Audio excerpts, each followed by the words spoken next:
The man, wanting to give something back to his hometown, was willing to pay out of his own pocket just to help the local farmers sell their tomatoes via live stream. But soon, the neighbors were swayed by the malicious rumors spread by a ruthless media company owner. They began to believe that the man was profiting from their hard work, and to get revenge, they plotted to ruin his reputation and make him lose all his savings. They followed the businessman's instructions exactly, injecting water into the tomatoes excessively and turning off the warehouse's cooling system, letting over 100,000 kilos of tomatoes rot. Unaware they were digging their own graves. The next day, customers who had bought the tomatoes flooded the man's live stream with complaints. They said that although the tomatoes looked fine on the outside, they were completely rotten inside. They accused the man of deceiving customers, false advertising, and demanded immediate refunds. The man, unaware of what had happened, was in shock. On camera, he tried his best to calm his followers and promised a reasonable explanation. Then, he quickly ended the emergency live stream. When he confronted the neighbors, he was met only with insults and accusations. They claimed he hadn't done any work, yet wanted a share of the profits. Some even said the businessman was a good man, and if it weren't for him, they would have never uncovered the man's true intentions. That's when the man realized they had all been deceived by that unscrupulous businessman. A man then stepped forward and said the boss had promised that from now on, the villagers would do the live streams themselves and keep all the profits. The man wouldn't see a single cent.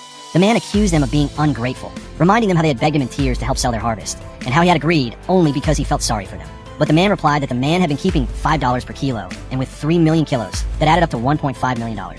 The man exploded, shouting that he hadn't earned a single penny and that each broadcast had cost him money. But the neighbors didn't believe him. Resigned, the man transferred all the sales revenue to them. But the village woman claimed the amount wasn't correct, and that the man should also pay the electricity bill, an additional $5,000. She even proudly admitted she was the one who had turned off the refrigeration, claiming it would have cost even more if she had.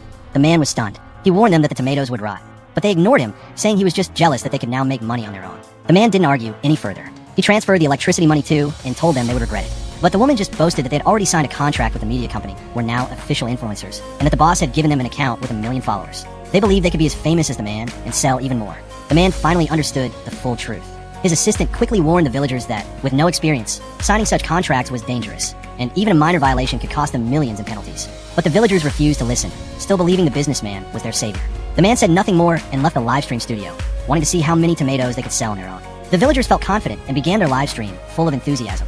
But after more than 10 minutes, not a single person had joined. An old man from the village said that was normal, that the viewers would come soon. But the man told them that no one would ever show up, because the account with 1 million followers was completely fake.